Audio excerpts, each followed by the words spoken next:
चलिए आज की क्लास शुरू करते हैं।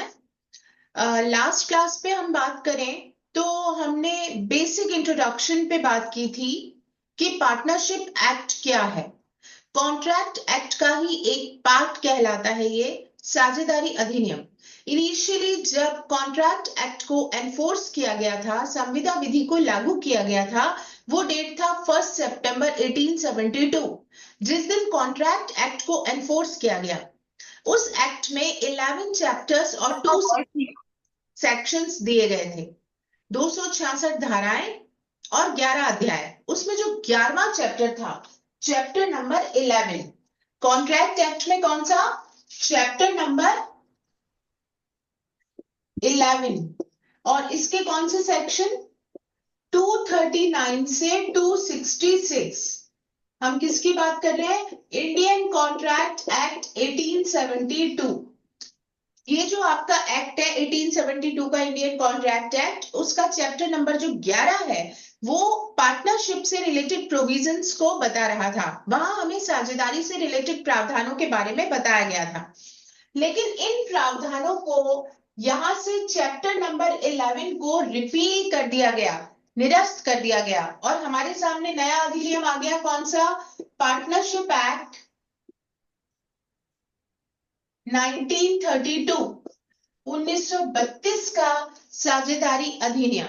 इसे कब लागू किया गया? 1 अक्टूबर 1932 को। 1 अक्टूबर 1932 को इसको एनफोर्स कर दिया गया, लागू कर दिया गया। तो जब साझेदारी से रिलेटेड हमारे पास पहले से प्रावधान थे, तो ऐसा क्यों हुआ कि हमें नया अधिनियम लाने की जरूरत पड़ी? आप सभी ये जानते हैं कि प्रीवियस किसी भी लॉ में अगर किसी प्रकार की कोई वैक्यूम होता है, कोई कमी होती है, सारे सवालों के जवाब हमें उस अधिनियम से नहीं मिल पाते, उस कानून से नहीं मिल पाते, तो या तो हम उसमें अमेंड करते हैं, संशोधन करते हैं, या उस पूरे कानून को निरस्त करके नया कानून आवश्यकता के अनुसार लाया जाता है। तो यहाँ पे साझेदारी अधिनियम से रिलेटेड जो प्रावधान दिए गए थे, उसमें इन सवालों के जवाब हमें नहीं मिल पा रहे थे। जैसे अगर कि माइनर किसी फर्म में एंटर होता है तो क्या पोजीशन होगी, पार्टनर्स के आपस में रिलेशंस क्या रहेंगे, म्यूचुअल रिलेशंस क्या रहेंगे, थर्ड पार्टी के साथ क्या पोजीशन रहेगी, लायबिलिटी की क्या पोजीशन रहेगी। कई सारे ऐसे सवाल थे जिनके जवाब हमें इन सेक्शंस और प्रोविजंस में नहीं मिल पा रहे थे। और जैसा कि आप जानते हैं, साझेदारी एक बिजनेस करने का एक व्हीकल, एक सोर्स हमें देता है। एक सोलो बिजनेस की जगह हमें साझेदारी के रूप में काम करने से कई प्रकार की सुविधाएं होती हैं। तो ये जिस तरीके से समय की मांग के अनुसार, आर्थिक परिस्थितियों में परिवर्तन आता जा रहा था, वक्त की जरूरत के अनुसार, मांग के अनुसार हमें यहाँ पर बदलाव की आवश्यकता हुई, और 1 अक्टूबर 1932 को आपका साझेदारी अधिनियम आ गया। तो बेसिकली किसका भाग है? आपके कॉन्ट्रैक्ट एक्ट का ही एक पार्ट है पार्टनरशिप एक्ट। ये किसका पार्ट हुआ? Civil substantive law. ये दीवानी जो कानून है, कौन सा? कॉन्ट्रैक्ट, उसी का एक भाग है। तो साझेदारी भी बेसिकली क्या है? एक कॉन्ट्रैक्ट है। मूलभूत रूप से तो ये क्या है? एक संविदा है। लेकिन ये कौन सी प्रकार की संविदा है? स्पेसिफिक, विशेष प्रकार की संविदा है। जिन संविदाओं में हमें कुछ और खास बातें मिलती हैं जो जनरल प्रिंसिपल्स एप्लीकेबल होते हैं, उससे अलग हटके। जैसे आप कॉन्ट्रैक्ट में पढ़ते हैं कि कॉन्ट्रैक्ट बनाने के लिए हमें क्या चाहिए होता है? वयस्क व्यक्ति होना चाहिए, मेजर व्यक्ति होना चाहिए, साउंड माइंड का पर्सन होना चाहिए। कैपेसिटी टू कॉन्ट्रैक्ट कंपल्सरी चीज बताई गई। लेकिन यहाँ पे साझेदारी में क्या कह दिया इन्होंने कहा कोई दिक्कत नहीं है, माइनर भी पार्टनर बन सकता है।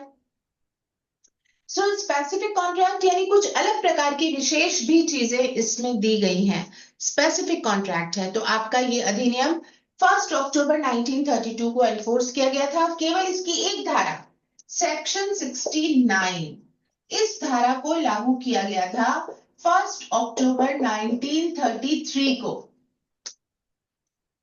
कौन सी धारा की बात कर रहे हैं हम? एक धारा, सेक्शन 69। इसको कब एनफोर्स किया गया था? इसको एनफोर्स किया गया था 1 साल के बाद। मतलब पूरा अधिनियम तो 1 अक्टूबर 1932 को लागू कर दिया गया, 74 सेक्शंस, 2 शेड्यूल्स, है ना। 8 चैप्टर्स, लेकिन ये जो धारा है 69 उसको 1 साल के बाद लागू किया गया। इसके पीछे वजह क्या थी कि यहाँ पर ये जो सेक्शन है ये हमें बता रहा था कि अगर हम फर्म का रजिस्ट्रेशन नहीं कराते हैं, हमारी फर्म अनरजिस्टर्ड होती है, तो क्या हमारी फर्म की लायबिलिटीज होंगी, दायित्व क्या होंगे, क्या पोजीशन होगी, क्या फर्म को राइट्स और लायबिलिटीज रहेंगे। तो इसके बारे में पिक्चर क्लियर जो था वो 69 कर रहा था। 69 ये कह रहा था कि अनरजिस्टर्ड फर्म काम तो कर सकती है, इलीगल नहीं है। अगर मैं कोई काम करना चाहती हूँ, मेरी फर्म को मैंने रजिस्टर नहीं कराया, देयर इज नो इशू, वो अवैध नहीं है, मैं काम कर सकती हूँ।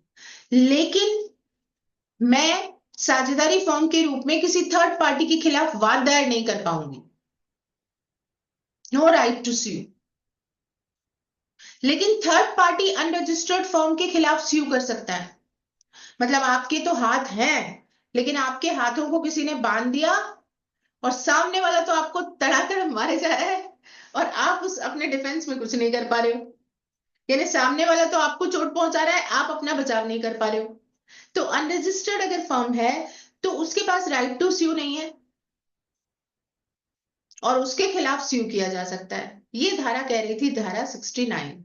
तो इसके बारे में थोड़ा रुक गए विचार विमर्श करने के लिए, व्हाट टू डू, और इसको लागू किया 1 साल के बाद कि चलने दो, अनरजिस्टर्ड फर्म का ये ड्रॉबैक डालने दो। तो एक तरीके से कंपलसरी तो नहीं किया कि फर्म का रजिस्ट्रेशन कराओ, लेकिन इनडायरेक्ट वे से कंपलसरी कर दिया। तो इस तरह अपना ये अधिनियम जो है वो लागू किया गया। चैप्टर नंबर 11 को निरस्त कर दिया गया। 239 से 266 के प्रावधानों को रिपील करके एक नया अधिनियम अपने सामने आ गया साझेदारी से रिलेटेड। बहुत छोटा सा बढ़िया अधिनियम है। क्या बताएगा, साझेदारी बनेगी कैसे, साझेदारी का बनना कैसे होगा, साझेदारी समाप्त कैसे होगी, साझेदारी जब बन जाएगी तो आपस में पार्टनर्स के राइट्स और लायबिलिटीज क्या रहेंगे, इन सब के बारे में हमें इस अधिनियम में बताया गया। कोई भी अधिनियम के बारे में पढ़ने से पहले हमें क्या पता होना चाहिए, ये एक्ट क्या बताता है हमें। तो आपको ये अधिनियम बताएगा पार्टनरशिप जो कि एक कॉन्ट्रैक्ट है, एक स्पेसिफिक कॉन्ट्रैक्ट है, इसे हम कैसे फॉर्मेशन करेंगे, फॉर्मेशन करने के बाद इसको निभाया कैसे जाएगा, यानी परफॉर्म कैसे किया जाएगा, पार्टनर्स के आपस में राइट्स लायबिलिटीज क्या रहेंगी टुवर्ड्स म्यूचुअली, क्या रहेंगी टुवर्ड्स थर्ड पार्टी, क्या रहेंगी। और इसके अलावा जब हम फर्म को डिसॉल्व करते हैं तो उसके क्या क्या तरीके होते हैं, फर्म को समाप्त करने के क्या तरीके होंगे, क्या इसके लिए हमें कोई पब्लिक नोटिस देना होगा या आपस में एक दूसरे को ही नोटिस दे दिया, सूचना दे दी तो चल जाएगा, फर्म को रजिस्टर नहीं कराया तो क्या होगा। तो यहाँ जो आपके लिए एग्जामिनेशन पॉइंट ऑफ व्यू से एग्जामिनर के लिए जो सेक्शंस बनते हैं वो भी मैं आपको बताऊंगी कि क्या खास टॉपिक हैं जिनको जहां यहाँ हमें एग्जामिनर के लिए अच्छा क्वेश्चन बनने के लिए मटेरियल मिलता है आपके पेपर के लिए। बाकी सारी चीजें सिंपल हैं। जब राइट्स लायबिलिटीज की बात आएगी, ड्यूटीज की बात आएगी, दैट इज वेरी सिंपल और बहुत इंपॉर्टेंट भी नहीं है, वेटेज नहीं रखता। इंपॉर्टेंस जहां रहेगी वो रहेगी फॉर्मेशन को लेके, डिसोल्यूशन को लेके, है ना, बनेगा कैसे, विघटन कैसे होगा, यहां से सवाल बनेंगे, और रजिस्ट्रेशन के ड्रॉबैक, यहां से आपके सवाल बनेंगे, और एक माइनर की पोजीशन। बस ये 4 टॉपिक ऐसे हैं जहां से अपने को सवाल मिल जाएंगे। आपका ये सब्जेक्ट बहुत छोटा सा है, 2 दिन में हम इसे कंप्लीट करने का टारगेट रखा है। लेट्स सी व्हाट हैपेंस कि हम उस शॉर्ट टाइम पीरियड में इसे कर सकें, बिकॉज आपके पास बहुत सारे सब्जेक्ट है पढ़ने के लिए within a limited time. So इसलिए 2 to 3 डेज इसका शेड्यूल रखा है। तो अब देख लेते हैं साझेदारी में अभी तक जो मैंने चीजें स्टूडेंट्स को बताई हैं, मैंने कुछ आपको शेयर भी की हैं। लास्ट क्लास में मैंने पढ़ाया था, जो आपके पास क्लास में वीडियो भी आ गया होगा उसका, हमने पढ़ा था साझेदारी अधिनियम का सेक्शन 1, 2, 3 and 4। इन सेक्शंस पे हमने बात कर ली थी, आप इसके लिए प्रीवियस लेक्चर देख लीजिएगा। अब हमें आगे बात करनी है, जिसके लिए हमने लास्ट क्लास में एक टॉपिक शुरू किया था, difference between company and partnership. सबसे पहले इसे उठा लेते हैं, फटाफट अपनी नोटबुक लीजिए और केवल की पॉइंट्स नोट कराऊंगी आपको। बाकी मटेरियल पूरी लाइन की जरूरत नहीं है, कंसेप्ट समझना है। एंड आई विल ट्राई कि मैं आपको इसके नोट्स भी क्लास में ग्रुप में दे दूं।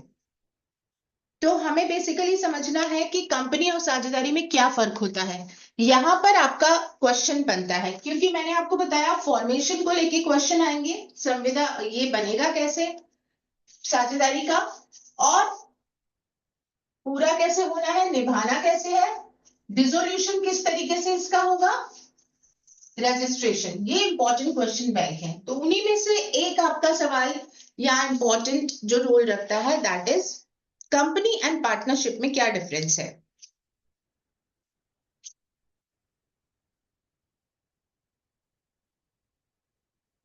पार्टनरशिप के लिए कौन सा एक्ट है हमारे पास, पार्टनरशिप एक्ट 1932। कंपनीज एक्ट आपका पहले था 1956 का, अब 2013 का अधिनियम है आपके सामने। साझेदारी के लिए सबसे पहले तो ये ध्यान रखिएगा, बेसिक बेसिक कंसेप्ट पे बात कर लेते हैं। बहुत कोई अभी मेंस के हिसाब से उनको मटेरियल की आवश्यकता नहीं, कंसेप्ट क्लैरिटी। लिसन केयरफुली, जो आपको बताने जा रही हूं दैट इज वेरी इंपॉर्टेंट। सवाल बनेगा ही बनेगा, ध्यान से सुनना। देखो साझेदारी क्या होती है, व्यक्तियों का समूह, ग्रुप ऑफ पर्सन्स, उसको आप क्या कहोगे, ग्रुप ऑफ पर्सन्स कहोगे, या आप कह लोगे कि कलेक्टिव नेम ऑफ पर्सन। जैसे फॉर एग्जाम्पल अभी now right now if we are talking, अभी मैं नाम लूं अपनी क्लास में कौन है, गौरव, शिल्पा, रेनू, पूजा, शिवांश, है ना। तो इसकी वजह अगर इसको इस तरह से हम नाम कॉल कर देते हैं, RJ civil law batch, online batch, ठीक है, हमने एक नाम दे दिया इसको। इन 5 लोगों का हमने क्या कर दिया, एक नाम दे दिया। हम अलग अलग कॉल नहीं कर रहे हैं कि ए बी सी डी हैं क्लास में, हम कलेक्टिवली इसको एक सामूहिक रूप से नाम दे रहे हैं कि this is RJ civil law batch, that's fine, okay. So collective group of person जिसे आप कर रहे हो दैट इज कॉल्ड पार्टनरशिप। साझेदारी होती क्या है, ये केवल व्यक्तियों का समूह होता है। जिन्होंने लास्ट क्लास को नहीं पढ़ा तो जरूर पढ़ सुन लीजिएगा, उसमें छोटी छोटी कुछ बातें हैं जो आपके बहुत काम की हैं। जैसे कि मैंने वहां बता रखा है कि पार्टनरशिप इज अ रिलेशन, तो ये क्वेश्चन को जरूर आप देखना, ये क्वेश्चन आपका प्री में आ सकता है जिसको मैंने लास्ट क्लास में डिस्कस किया था। तो partnership is only group of persons, केवल ये व्यक्तियों का समूह होता है, इसकी अलग से कोई लीगल एंटिटी नहीं होती, इसका अलग से कोई विधिक अस्तित्व नहीं होता, ठीक है। तो यहां आपको ध्यान रखना है ग्रुप ऑफ पर्सन, की पॉइंट याद रख लेना, व्यक्तियों का समूह, आपको ये याद रखना, की पॉइंट याद आ जाएगा तो कंसेप्ट क्लैरिटी होगी, कोई प्रॉब्लम नहीं आएगा। क्वेश्चन कैसे भी पूछ ले एग्जामिनर, ये व्यक्तियों का समूह है केवल, इसको हम सामूहिक रूप से नाम दे रहे हैं क्या, भाई हम इसको एबीसीडी 10 लोग हैं तो हम उसकी जगह हम कह रहे हैं ये फर्म है, ये साझेदारी फर्म है। सवाल आता है क्या ये लीगल पर्सन है, देखिए इंपॉर्टेंट सवाल आ रहा है, एग्जामिनर जहां से क्वेश्चन पूछ सकता है, क्या साझेदारी एक लीगल पर्सन है, क्या एक विधिक व्यक्ति है, आंसर इज नो।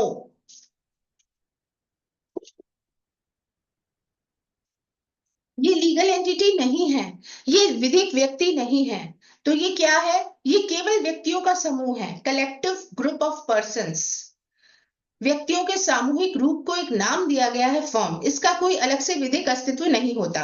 लेकिन क्या कंपनी का विधिक अस्तित्व होता है, कंपनी एक लीगल पर्सन होती है, आंसर इज यस, ये कौन होता है, लीगल पर्सन। आप पढ़ते आए हो, शुरू से पढ़ते आए हो, जब आपने कॉन्ट्रैक्ट भी पढ़ा होगा तो वहां पढ़ा होगा पर्सन की डेफिनेशन में लीगल और नेचुरल दोनों पर्सन शामिल होते हैं। तो यहां जब हम विधिक व्यक्ति की बात करेंगे, क्या कंपनी एक लीगल पर्सन है, तो answer is yes, company is a legal person, क्योंकि इसका लीगल एंटिटी है। कंपनी को हम किसके द्वारा बनाते हैं, कंपनी अधिनियम के द्वारा बनाते हैं, कंपनीज एक्ट के द्वारा इसका रजिस्ट्रेशन होता है। जब तक इसका रजिस्ट्रेशन नहीं होता, लिसन केयरफुली, इसका रजिस्ट्रेशन कंपल्सरी है, किसका,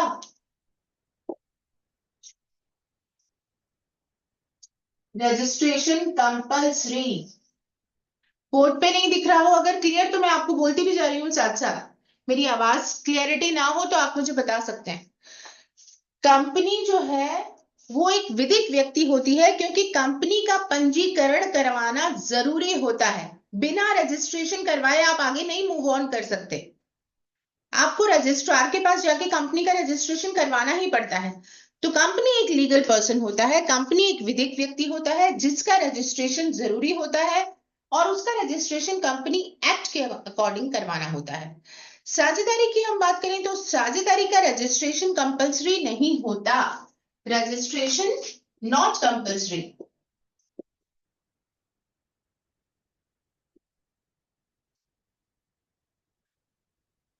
यहां पर साझेदारी का रजिस्ट्रेशन कंपलसरी नहीं होता है। आपका साझेदारी अधिनियम ये बताता है कि इसका रजिस्ट्रेशन कंपलसरी नहीं है, ऑप्शनल है। तो जब हम रजिस्ट्रेशन करवाना हमारे लिए ऑप्शनल है तो हमारी मर्जी है कि हम करवाएं या ना करवाएं, हमें कोई बाध्यता तो यहाँ पे डालनी नहीं गई है। हमें ये कहा नहीं गया कि हमें रजिस्ट्रेशन करवाना कंपलसरी है। हम फिर भी अपनी फर्म को चला सकते हैं, फिर भी हम काम कर सकते हैं। हम अवैध काम नहीं कर रहे, कोई इलीगल काम नहीं कर रहे, हम साझेदारी फर्म को चला रहे हैं बिना रजिस्ट्रेशन कराए। हमारा सिर्फ ये कहलाएगा कि हमारी फर्म अनरजिस्टर्ड है। लेकिन क्या कंपनी बिना रजिस्ट्रेशन कराए चला सकते हो? नहीं, आपको कंपनी का रजिस्ट्रेशन तो करवाना ही पड़ेगा। तो पहली बात और इंपॉर्टेंट बात कि पार्टनरशिप का रजिस्ट्रेशन जरूरी नहीं होता। हम बिना रजिस्ट्रेशन कराए अपनी फर्म को चला सकते हैं, लेकिन कंपनी का रजिस्ट्रेशन जरूरी होता है। रजिस्ट्रेशन के बिना कंपनी का एग्जिस्टेंस ही नहीं आता, क्योंकि कंपनी एक व्यक्ति है, विधिक व्यक्ति। इसका जन्म बॉर्न किसके द्वारा होता है? लॉ के द्वारा होता है। तो जब तक इसको लीगली आप रजिस्टर्ड नहीं कराते हो, पंजीकृत नहीं कराते हो, इसका एग्जिस्टेंस या अस्तित्व आता ही नहीं है। ओके, तो कंपनी का इनकॉर्पोरेशन या रजिस्ट्रेशन कंपलसरी होता है और रजिस्ट्रेशन के बाद कंपनी एक विधिक व्यक्ति बन जाती है, लीगल पर्सन बन जाती है। लेकिन पार्टनरशिप एक लीगल पर्सन नहीं होता। यहां तक कोई सवाल? No ma'am. Any query from anybody?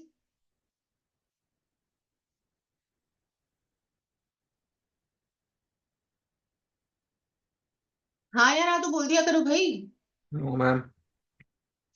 तो अब अगले सवाल पे चलते हैं, जो खास सवाल है जो आपसे पूछा जा सकता है यहाँ इंटरव्यू तक या मेंस में या कहीं पर भी कंसेप्ट क्लैरिटी होनी चाहिए कि अगर हम अपनी फर्म का रजिस्ट्रेशन करवा लेते हैं, हमें तो क्या कहा?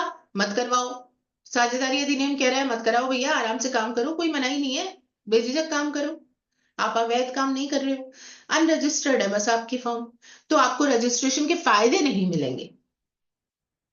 ठीक है, तो हमने अपनी फर्म शुरू कर दी, लेकिन हमें तो क्या लग रहा है, अपन सारे लोग जो कि लॉ वाले हैं, अपने को लगता है, लॉ वाले हैं या नहीं है, हमें लगता है कि हम एक फर्म चला रहे हैं तो हम तो रजिस्टर्ड ही कराएंगे। मना तो कर नहीं रखा, हम तो रजिस्टर्ड करा के अपनी फर्म का काम करना चाहते हैं। ठीक है, गो अहेड, रजिस्ट्रेशन कराओ, उसके लिए मना नहीं है, रजिस्ट्रेशन का प्रोसेस आपको बता रखा है।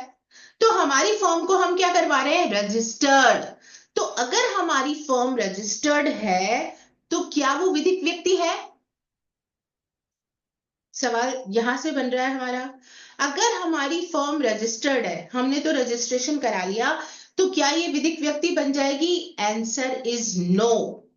यहां कंसेप्ट क्लैरिटी पे ध्यान देना है। आंसर इज नो, ये लीगल पर्सन नहीं है, no legal entity even after registration. यहां सवाल बन सकता है, if a firm is registered firm, there is a legal entity of that firm or not? Answer is no. Firm has no legal entity. That is only a group of persons, collective form of persons, and its existence depends upon only partners. अगर partner चले जाते हैं तो firm का existence भी over हो जाएगा। सो firm का लीगल एग्जिस्टेंस नहीं है, दिमाग में इस बात को रखना, क्योंकि यहां से आपका सवाल बनेगा। तो अब इसी से रिलेटेड आगे छोटी छोटी बातें आती जाएंगी। तो फिर क्या परपैचुअल सक्सेशन या शाश्वत उत्तराधिकार होता है क्या साझेदारी का, जैसे कंपनी का होता है? Answer is no. अभी मैंने आपको बताया कि कंपनी लीगल पर्सन होता है, तो कंपनी का अलग अस्तित्व है, एग्जिस्टेंस है, वो विधिक व्यक्ति है, उसका एग्जिस्टेंस मेंबर्स पर डिपेंड नहीं करता। तो जैसे आपने फर्म को कंपनी को बनाया है, वैसे ही आपको लीगली उसको खत्म करना पड़ेगा, उसका प्रोसेस डिफरेंट होगा। मेंबर्स पर उसका एग्जिस्टेंस निर्भर नहीं होता, यानी कंपनी का होता है शाश्वत उत्तराधिकार, परपैचुअल सक्सेशन। लेकिन साझेदारी में परपैचुअल सक्सेशन नहीं होता।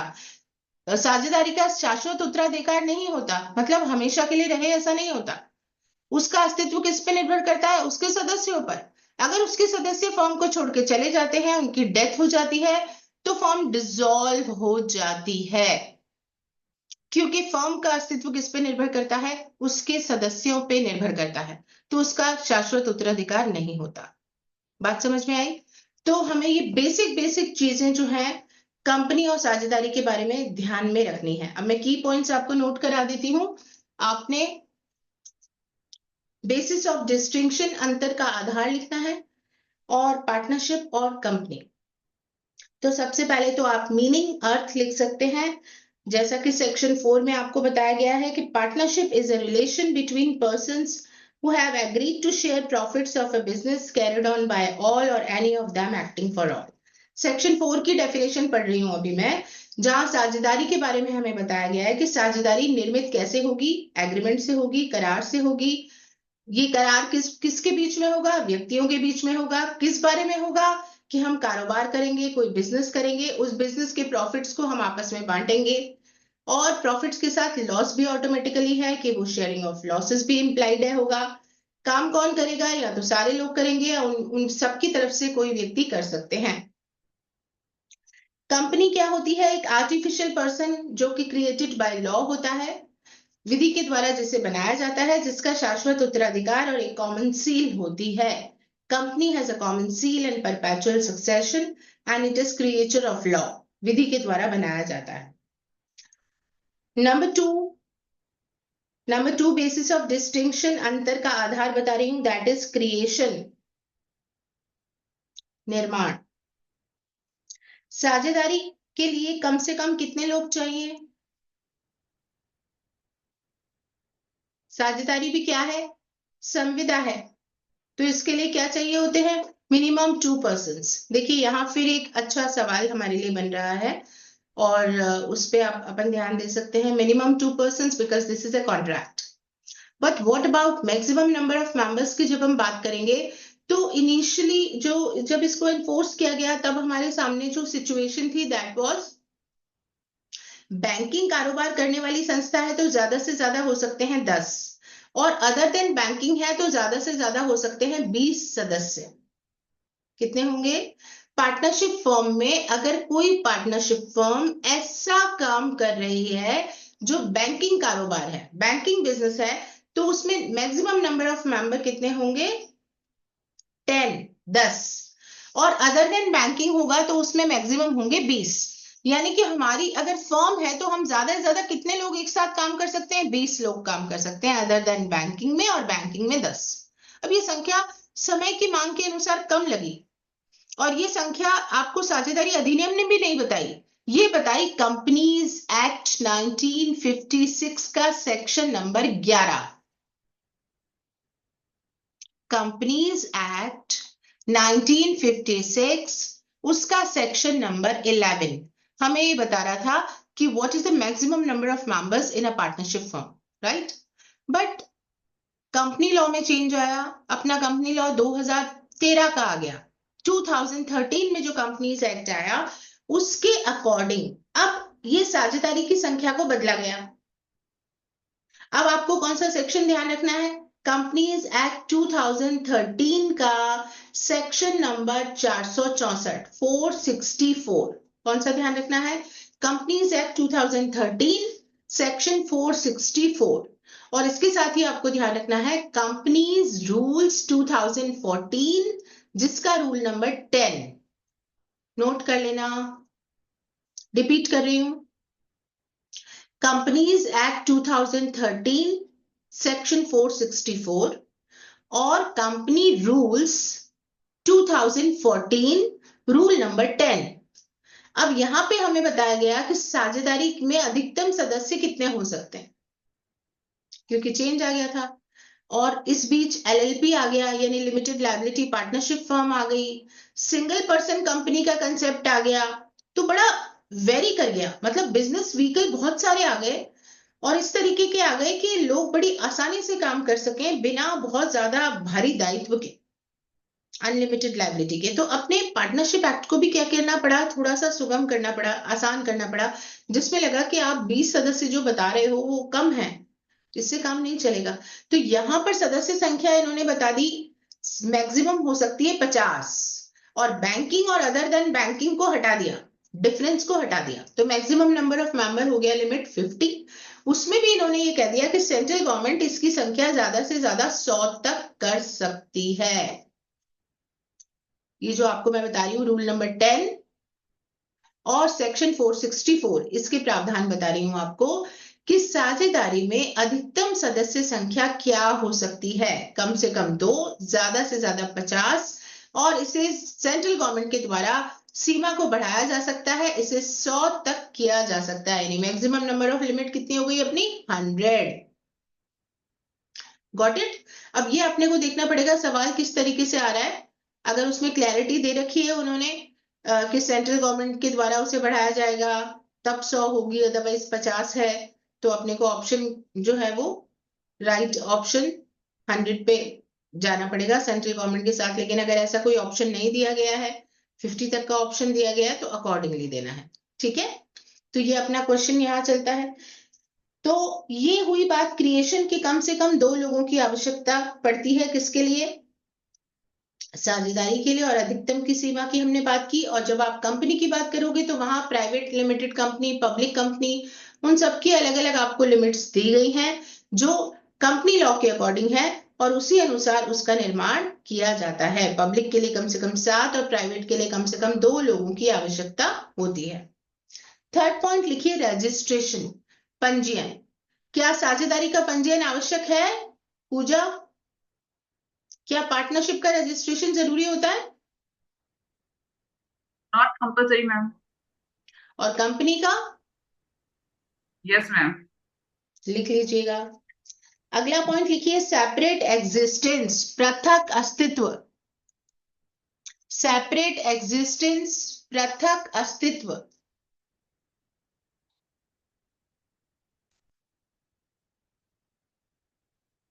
क्या पार्टनरशिप का सेपरेट एग्जिस्टेंस होता है अपार्ट फ्रॉम मेंबर्स? नो, ये एक ही होता है। साझेदारी अपने सदस्यों से अलग नहीं होती, वो एक ही होती है। तभी आप यहाँ सेक्शन नंबर 14 पढ़ोगे कि साझेदारी फर्म की संपत्ति क्या मानी जाती है, joint property of all the partners मानी जाती है। सेक्शन 14 ये कहता है।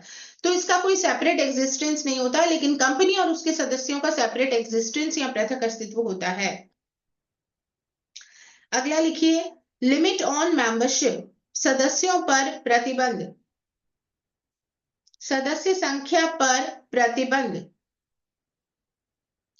यहां पार्टनरशिप में मैक्सिमम नंबर ऑफ मेंबर्स की लिमिट हमने देखी 50, सेंट्रल गवर्नमेंट अलाउ करे तो 100, प्राइवेट कंपनी में मैक्सिमम नंबर ऑफ मेंबर हो गए अब 200, और पब्लिक के अंदर हो गए अनलिमिटेड। ठीक है, अगला लिखिए, लायबिलिटी। यहां से सवाल बन सकता है, इंपॉर्टेंट सवाल है यहाँ पर, लायबिलिटी, दायित्व। इस पॉइंट को समझिए, यहाँ ये समझने लायक चीज है। जब साझेदारी में आप काम करते हो तो उसका जो ड्रॉबैक है, आप कह सकते हैं कि इसका जो माइनस पॉइंट है सबसे ज्यादा, वो यही है कि पार्टनर्स की लायबिलिटी क्या होती है, अनलिमिटेड लायबिलिटी, असीमित दायित्व। जिसका अर्थ क्या होता है, जितने भी फर्म के दायित्व होते हैं वो सारे उसके सदस्यों को चुकाने होते हैं।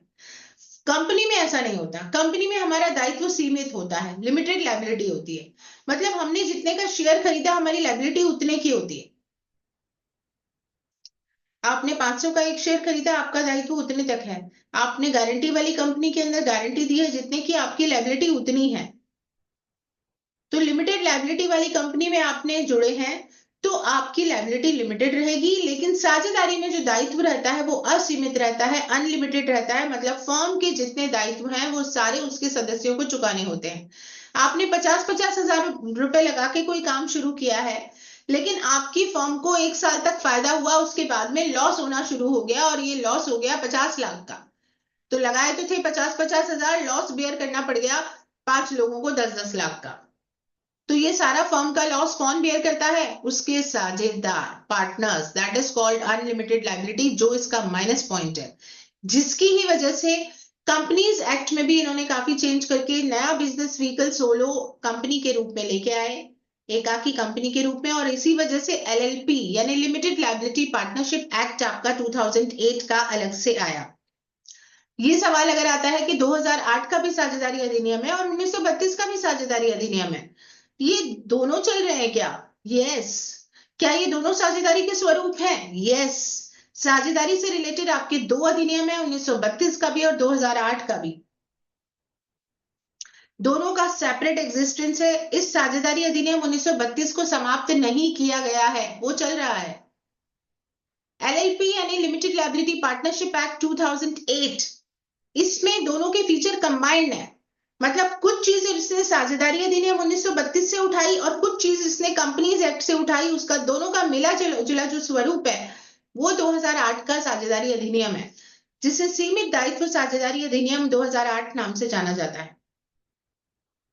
तो वो अधिनियम अलग है, वो फॉर्चुनेटली आपके लिए आपके सिलेबस में वो अभी नहीं है, तो इसलिए कोई चिंता की आवश्यकता नहीं है, उसमें से ज्यादा सवाल आपको नहीं आने वाले, लेकिन एक जनरल जानकारी के लिए मैंने आपको इसके बारे में बताया। अगला लिखिए, मिनिमम कैपिटल, न्यूनतम पूंजी। साझेदारी करने के लिए, साझेदारी में काम शुरू करने के लिए क्या हमारे पास पूंजी होना आवश्यक है? न्यूनतम पूंजी की कोई लिमिट दी गई है? नो, ऐसी कोई लिमिट नहीं है। आपके पास पैसा नहीं भी है तो आप काम कर सकते हैं, दूसरा व्यक्ति पैसा लगा सकता है, और इसके लिए कोई मिनिमम लिमिट भी लॉ ने नहीं रखी है। लेकिन जब हम कंपनी के रूप में काम करते हैं तो प्राइवेट में 1 लाख और पब्लिक में कम से कम 5 लाख की आवश्यकता होती है। अगला है ट्रांसफर ऑफ शेयर, ये भी इंपॉर्टेंट पॉइंट है। अंशों का अंतरण। एक साझेदार अगर अपने अंश का अंतरण करना चाहता है तो बिना बाकी साझेदारों से पूछे वो नहीं कर सकता, उसे बाकी सबकी सहमति चाहिए। मतलब अभी हम 10 लोग अगर साझेदारी में काम कर रहे हैं और शिल्पा अपनी जगह पर सुमति को लगाना चाहती है, शिल्पा चाहती है कि साझेदारी में मुझे 10% मिल रहा है, इस साझेदारी को मैं किसको शेयर ट्रांसफर कर देती हूँ, मेरी जगह सुमति इस साझेदारी फॉर्म में जुड़ जाएगी। तो ये अपना हित अंतरित करना चाहती हैं, ये नहीं कर सकती। बिना सबके पूछे, बिना अन्य साझेदारों से पूछे एक साझेदार, एक पार्टनर अपने इंटरेस्ट को दूसरे को ट्रांसफर नहीं कर सकता। ऐसा क्यों होता है? क्योंकि पार्टनर्स के अंदर लायबिलिटी होती है, अनलिमिटेड म्यूचुअल एजेंसी रिलेशन होता है। एक काम करेगा तो दूसरे फंस जाएंगे, हमें देखना पड़ेगा कौन एंटर कर रहा है। हमारी ये जो क्लास हमने रखी है सिविल लॉ की, जिसकी कोई फीस नहीं ली जाएगी, आपसे total course free of cost करवाया जा रहा है, इसमें हम सीमित सदस्यों को ही एंट्री देने वाले हैं। इसलिए क्योंकि हमने इसे किसी उद्देश्य से शुरू किया है और हम चाहते हैं शांतिपूर्वक तरीके से हम ज्यादा से ज्यादा यूटिलाइज कर सके समय का, बेहतर प्रबंधन करके, और अपने जो है वो इस कोर्स को हम टाइमली स्टूडेंट्स को दे सके। और भी इसके पीछे कई उद्देश्य हैं जिस वजह से इसको रखा गया है। अगर कोई एंट्री करेगा, इसमें पहले से इनिशियली ये कहा गया है कि भैया लिमिटेड सीट्स, उसका रीजन ये कि हम चाहते हैं कि हम पीसफुली इस कोर्स को चलाएं, एक जैसा वातावरण क्लास का बना रहे। जो पढ़ने वाले बच्चे हैं इस क्लास में, they are most welcome. Otherwise unnecessary कोई ऐसा कैंडिडेट हम अलाउ कर दें जो बाकी कैंडिडेट्स को भी इंटरप्ट कर रहा हो, डिस्टर्बेंस कर रहा हो क्लास के अंदर, उसका पढ़ने का मोटो ना हो, तो अपन फिर बेवजह अपनी क्लास भी खराब करेंगे। साझेदारी के अंदर भी अगर आपने किसी ऐसे साझेदार को जोड़ लिया जो आपको परेशानी दे रहा हो, वो कोई ऐसा फ्रॉडुलेंट एक्ट कर रहा हो जिससे आप सब भी फंस रहे हो, क्योंकि एक के किए गए काम से बाकी लोग भी बंध जाते हैं, लाइबल हो जाते हैं, तो ऐसा नहीं कर सकते आप कि एक साझेदार केवल अपनी मर्जी से अपने हित को अंतरित करेगा, उसे बाकी सब साझेदारों से पूछना पड़ेगा। लेकिन कंपनी में ऐसा नहीं है। कंपनी में आप अपना शेयर किसी दूसरे को ट्रांसफर कर रहे हो, देयर इज नो इश्यू, आप ऐसा कर सकते हो, लेकिन उसमें रेस्ट्रिक्शंस और लिमिटेशंस आपके कंपनीज एक्ट बताते हैं, उस अनुसार करना होगा। प्राइवेट कंपनी और पब्लिक कंपनी के अपने अपने रूल्स हमें बताए गए हैं। राइट्स ऑन द प्रॉपर्टी, यहां पर भी सवाल बन सकता है अपना objective. Rights on the property, संपत्ति पर अधिकार। साझेदारों का ही अधिकार होता है संपत्ति पर, क्योंकि वो जॉइंट प्रॉपर्टी ऑफ ऑल कही जाती है। साझेदारी की संपत्ति सभी साझेदारों की संयुक्त संपत्ति कही जाती है, धारा 14।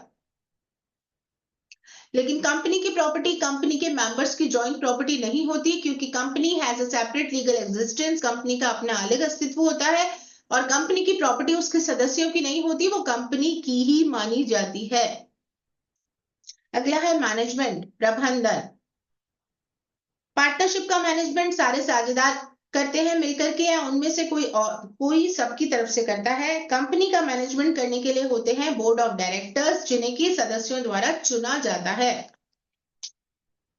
अगला है परपेचुअल सक्सेशन। इंपॉर्टेंट क्वेश्चन यहां से बनता है। साझेदारी का परपेचुअल सक्सेशन या शाश्वत उत्तराधिकार नहीं होता। साझेदारी का अस्तित्व उसके सदस्यों पर निर्भर करता है। कंपनी का परपेचुअल सक्सेशन होता है क्योंकि इसका जन्म लॉ के द्वारा होता है, विधि के द्वारा होता है, तो इसका अस्तित्व अपने सदस्यों पर निर्भर नहीं करता। इसका जिस तरह जन्म हुआ है विधि के द्वारा, वैसे ही इसकी समाप्ति की जाती है by process of law. Mutual agents, important सवाल यहां से बनता है। पारस्परिक अभिकरण केवल एजेंसी वर्ड नहीं है, मेंस के अंदर या प्री के अंदर भी सवाल आ सकता है। Partnership is the extension of agency. Partnership is the extension of agency. साझेदारी अभिकरण का ही विस्तृत रूप है, हाँ या ना? कथन सही है या गलत है? Answer is yes. अभिकरण है जो हम सेक्शन 4 में भी पढ़ते हैं। पार्टनरशिप इज ए रिलेशन, मैंने बताया था कि पार्टनरशिप इज ए रिलेशन, भागीदारी संबंध है व्यक्तियों के बीच का। तो कौन सा संबंध है ये? एजेंसी का। लेकिन एजेंसी में तो क्या होता है, एक प्रधान और दूसरा एजेंट, एक प्रिंसिपल दूसरा एजेंट।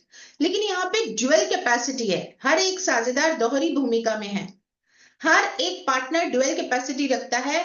वो जब काम करता है दूसरों की तरफ से तो एजेंट के रूप में काम करता है, और जब करवाता है, दूसरे लोग काम कर रहे हैं, वो बाध्य हो रहा है, तो वो प्रधान की भूमिका में होता है। तो हर एक साझेदार दोहरी भूमिका में होता है, इसलिए यहाँ केवल एजेंसी शब्द नहीं होता, म्यूचुअल एजेंसी, पारस्परिक अभिकरण शब्द होता है। बात समझ में आ रही है? बात समझ में आ रही है? Yes ma'am.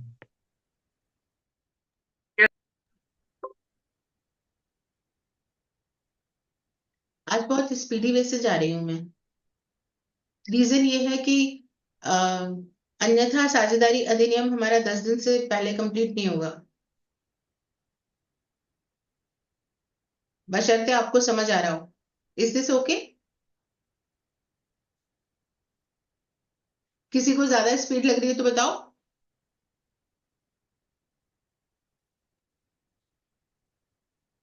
ज्यादा लग रहा है क्या? स्पीड में बहुत ज्यादा जा रही हूँ? No ma'am. और किसी को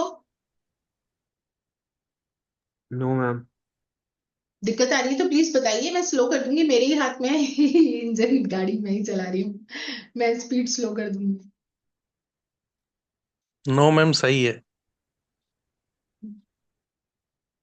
एक्चुअली टीचर टीचर जो होता है उसके पास ये चीज होती है ना, कि वो कितना भी आगे भगा ले जाए, कितना भी स्लो चला ले। ये पार्टनरशिप भी अपन 2 साल भी चला लें, ऐसा भी हो सकता है, 2 दिन में करा लें, ऐसा भी हो सकता है। तो मेरा टारगेट थोड़ा सा 2 से 3 दिन का है।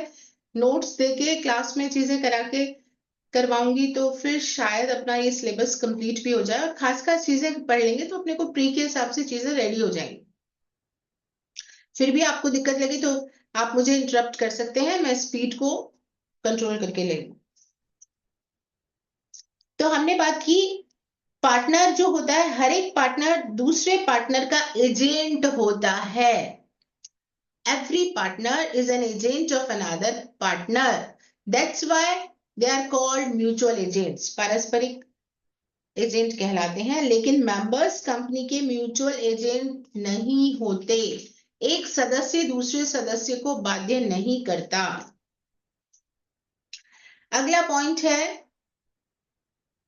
स्टैच्यूटरी ऑब्लिगेशंस, वैधानिक बाध्यताएं। जो पार्टनरशिप की ऑब्लिगेशंस हैं, जब हम फर्म को क्रिएट करना चाहते हैं तो बहुत सिंपल तरीका है, आसान तरीका है जिससे आप फर्म को बना सकते हो, बहुत टफ मेथड नहीं है। लेकिन क्योंकि इसको तो लिखित रूप में बनाओ आप करार करके, इवन मौखिक बनाइए, वर्बल बनाइए, आपने केवल वर्बल बातचीत की है तो भी आप फर्म बना सकते हो। आप ए और बी जो है वो वर्बल टर्म्स एंड कंडीशंस को सेट करके अपनी फर्म बनाना चाहते हैं, they can go ahead, there is no issue. लेकिन कंपनी बनाना चाहते हो तो बहुत सारी चीजें फॉलो करनी पड़ेंगी, meetings, incorporation, audit, accounts, capacity, सब चीजें देखनी पड़ेगी। लास्ट पॉइंट है डिसोल्यूशन। पार्टनरशिप को डिसॉल्व किया जा सकता है किसी भी मोमेंट पार्टनर्स के द्वारा, लेकिन अगर कंपनी को डिसॉल्व यानी समाप्त करना चाहते हो तो वो विधिक प्रक्रिया के द्वारा ही संभव है। ये इंपॉर्टेंट कुछ की पॉइंट्स मैंने आपको बताए कि कंपनी और साझेदारी में क्या अंतर होता है, क्योंकि यहां पर मुझे लगता है कि कुछ ना कुछ सवाल हमें मिल सकता है। आगे के टॉपिक पे हम चलते हैं तो वहां हमारे पास सवाल निकल के आता है कि साझेदारी कितने प्रकार की होती है। उन कुछ सवालों को अपन डिस्कस कर लेते हैं यहाँ पर। तो आपके पास मैंने पीडीएफ ग्रुप में भेजी है, देखिए है क्या आपके पास? जिसको नहीं है वो मुझे बताइए। आपको ग्रुप में एक पीडीएफ मिला है।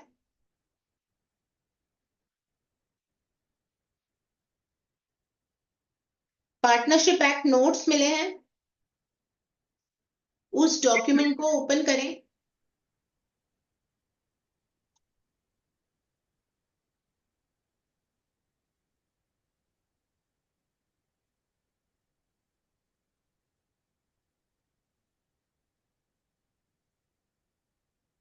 और यहां पर हम आएंगे पेज नंबर 2 पे, जहां पर आपको टाइप्स ऑफ पार्टनरशिप्स लिखा हुआ है।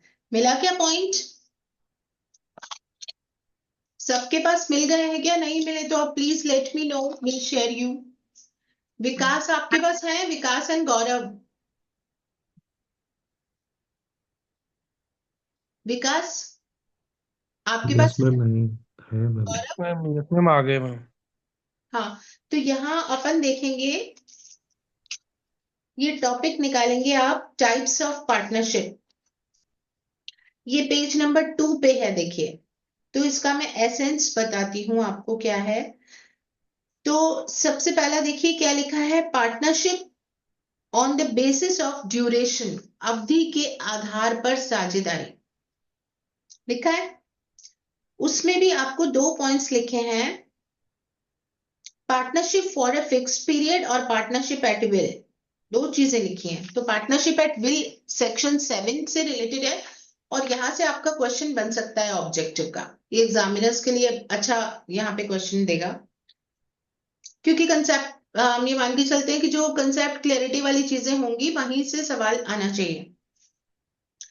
तो हम साझेदारी अगर अवधि के आधार पर देखें, ड्यूरेशन के बेसिस पे अगर हम साझेदारी की बात करें, तो ड्यूरेशन का मतलब क्या हुआ कि हमारी फर्म फिक्स्ड पीरियड हमने तय कर लिया, भाई 6 महीने चलेगी, 2 महीने चलेगी, साल भर चलाएंगे। हमने ये तय कर लिया कि हमारी पार्टनरशिप एक फिक्स टर्म के लिए चलेगी, एक नियत अवधि के लिए चलेगी। तो ये हेडिंग ही अपने आप में क्या बता रहा है कि हमारी वो साझेदारी क्या कहलाएगी? नियत अवधि की साझेदारी कहलाएगी। लेकिन अगर जहां जिस साझेदारी में हमने किसी प्रकार का समय निश्चित नहीं किया है, ड्यूरेशन के बारे में हमने कुछ नहीं बताया कि हमारी फर्म कब तक चलेगी, कुछ भी फिक्स नहीं किया, तो ऐसी साझेदारी क्या कहलाएगी? पार्टनरशिप एट विल कहलाएगी। क्या कहलाएगी? इच्छाधीन भागीदारी कहलाएगी। रिपीट करती हूं मैं, जहां पर हमने पार्टनरशिप का कोई टाइम निश्चित कर लिया है, समय निश्चित कर लिया, ड्यूरेशन फिक्स कर लिया, भाई हम केवल विंटर्स के सीजन में हम ये वाला काम करेंगे। कई सीजनल काम होते हैं ना, कई सारे सीजनल काम है। बारिशों के मौसम में अम्ब्रेला का काम होना है, रेनकोट्स का काम होना है, पतंगों का सीजन आया है तो एक पर्टिकुलर सीजनल काम हो गया ये, है ना। पटाखों का काम हो गया, दिवाली टाइम में हो गया, तो पर्टिकुलर हम काम कर रहे हैं, that is called a particular partnership. हमने एक विशेष काम के लिए सोच लिया। यहाँ हमने सोच लिया कि हमारी फर्म एक फिक्स टेन्योर के लिए हमने सोच ली, 2 महीने के लिए, 6 महीने के लिए, साल भर के लिए हमने फिक्स कर लिया टाइम। तब तो कोई दिक्कत ही नहीं है, हमारी वो फर्म कहलाई फिक्स टर्म पार्टनरशिप, नियत अवधि की साझेदारी कहलाई। लेकिन अगर हमने कोई समय निश्चित नहीं किया और आपने साझेदारी में काम शुरू कर दिया है, तो आपकी साझेदारी क्या कहला रही है? इच्छाधीन भागीदारी कहला रही है। पार्टनरशिप एट विल कहला रही है। ये बहुत इंपॉर्टेंट सवाल यहां से बनेगा। पार्टनरशिप एट विल जो होती है, इच्छाधीन भागीदारी, नाम भी बढ़िया है इसका कि इच्छा पर निर्भर कर रही है। आपके लॉ के अंदर काफी सारी चीजें तो वो हेडिंग ही अपने आप शो कर देता है। पार्टनर्स की इच्छा पर चलने वाली साझेदारी, तो वो तो ठीक बात है, पार्टनर्स की इच्छा पर चलने वाली, लेकिन कमाल की बात यह है कि केवल एक पार्टनर की इच्छा पर चलने वाली साझेदारी, यहां पर केवल एक साझेदार की इच्छा पर चलने वाली साझेदारी भी ये होती है। कैसे है? जैसे मान लीजिए अपनी पार्टनरशिप फर्म चल रही है, यहां पर इस पार्टनरशिप फर्म के अंदर रेनू ने कहा कि भाई मैं चाहती हूं, हमारी ये फर्म कौन सी है, इच्छाधीन भागीदारी, क्योंकि हमने कोई फर्म में टर्म निश्चित नहीं किया था। हमने ये लिखा कि हम अपनी फर्म चलाएंगे, लेकिन हमने उसमें टेन्योर नहीं लिखा, कुछ भी 2 महीने 4 महीने 6 महीने हमने कुछ नहीं लिखा। तो हमारी फर्म कौन सी कहलाई? पार्टनरशिप एट विल कहलाई। अब ये फर्म किस तरह समाप्त होगी? कोई एक साझेदार भी अगर अन्य सभी साझेदारों को ये लिखित में नोटिस दे देता है कि फर्म को समाप्त माना जाए, तो उस फर्म को समाप्त माना जाएगा उस तारीख से जिस तारीख को या तो उसने नोटिस दिया, या नोटिस में जो तारीख उसने दी है, उस साझेदार ने लिख दिया कि भाई अगली आने वाली 15 तारीख से फर्म का डिसोल्यूशन माना जाएगा। अब बाकी सब हैरान, हम तो काम करना चाहते थे 10 लोग, ये एक साझेदारी मना कर रहा है, तो क्या फर्म को खत्म करना पड़ेगा? आंसर इज यस, खत्म करना पड़ेगा।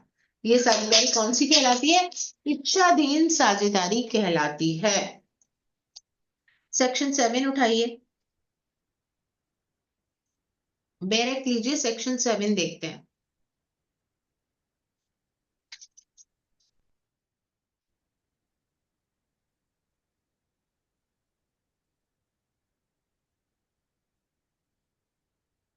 इच्छाधीन भागीदारी, partnership at will, where no provision is made by contract between the partners for the duration of their partnership or for the determination of their partnership, the partnership is partnership at will। जहां की कोई भी प्रावधान नहीं किया गया है, कोई संविदा नहीं की गई है साझेदारों के बीच में कि साझेदारी की अवधि क्या होगी, ना ही ये बताया गया है कि डिटर्मिनेशन ऑफ देयर पार्टनरशिप, मतलब उसका जो डिटर्मिनेशन यानी समाप्ति है वो किस प्रकार होगी, फर्म समाप्त कैसे होगी, ये कुछ नहीं लिखा गया है, ना अवधि बताई गई है। तो ऐसी साझेदारी कहलाती है पार्टनरशिप एट विल, इच्छाधीन भागीदारी कहलाती है। इसके साथ आप नोट कर लें, साथ में सेक्शन 43 क्लॉज 1 और सेक्शन 17 क्लॉज बी और सी आप अपने बैरक में नोट कर लेना साथ साथ।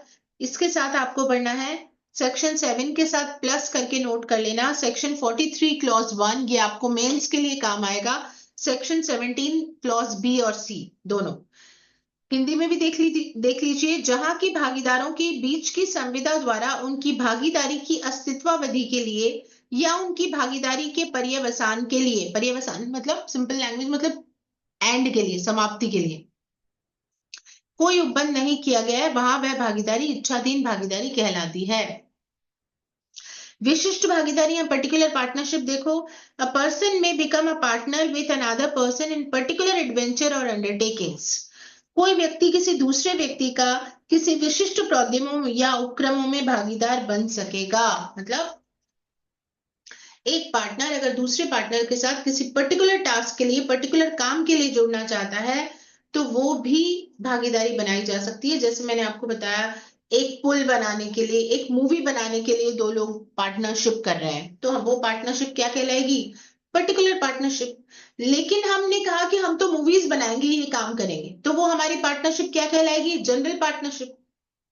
मूवीज बनाने के लिए, सीरियल्स बनाने के लिए हमने, या पुल बनाने के लिए, मकान बनाने के लिए, वट एवर द वर्क, हम एक काम पर्टिकुलर टास्क करने के लिए अगर करते हैं तो विशिष्ट साझेदारी या पर्टिकुलर पार्टनरशिप कहलाती है। लेकिन वो सामान्य साझेदारी हो जाएगी अगर हमने वो कारोबार निश्चित कर लिया, लेकिन उस एक एडवेंचर को निश्चित नहीं किया, एक कार्य को केवल निश्चित नहीं किया है, तो वो सिंपल ऑर्डिनरी जनरल पार्टनरशिप कहलाएगी।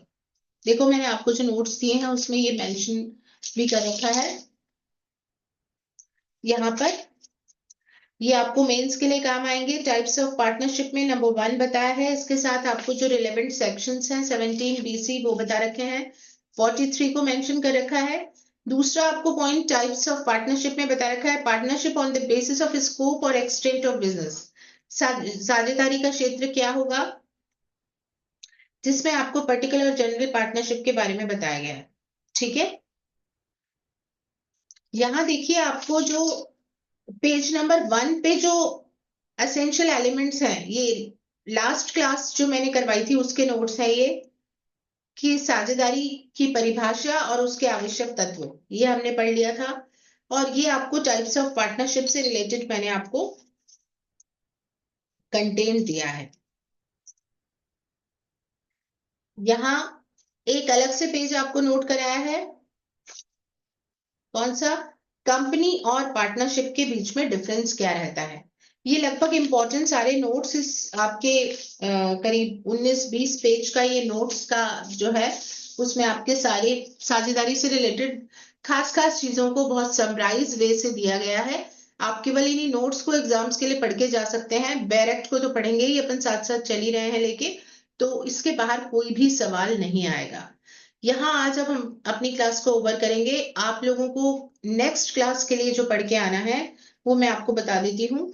आपको ये सेक्शंस जो हैं, सेक्शन 5 और 6 ये हमने नहीं पढ़ा था, सेक्शन 5-6 को हमें देखना है। सेक्शन 14 आपको पढ़ के आना है, ये मैंने आपको बताया प्रॉपर्टी के बारे में। और सेक्शन 18 जो कहता है कि पार्टनर ड्यूअल कैपेसिटी में एजेंट होता है एक दूसरे का, ये हमने पढ़ लिए हैं ये पर्टिकुलर सेक्शंस, इसलिए आप इनके बारे में पढ़ के आए तो थोड़ा सा, और आगे के टॉपिक्स भी जो हम पढ़ेंगे तो आसानी रहेगी नेक्स्ट टॉपिक को पढ़ने में। इन नोट्स में आपको कंपनी और साझेदारी का डिफरेंस नहीं था इसलिए वो नोट कराया है। इसके अलावा एक जो क्वेश्चन हमारा जो बनता है कि जॉइंट हिंदू फैमिली से इसका क्या डिफरेंस होता है, उसके बारे में भी मैं आपको कुछ नोट्स जो है वो दूंगी नेक्स्ट क्लास में, कि साझेदारी और संयुक्त हिंदू परिवार में, हिंदू अनडिवाइडेड फैमिली में क्या डिफरेंस होता है, और पार्टनरशिप और को ओनरशिप सह स्वामित्व, ये भी दिखने में एक जैसे लगते हैं, इनमें क्या अंतर होता है, इसको हम लोग नेक्स्ट क्लास में डिस्कस करेंगे। ठीक है, आज की क्लास हम यहाँ पे ओवर करते हैं। Thank you so much. आप लोगों का कोई भी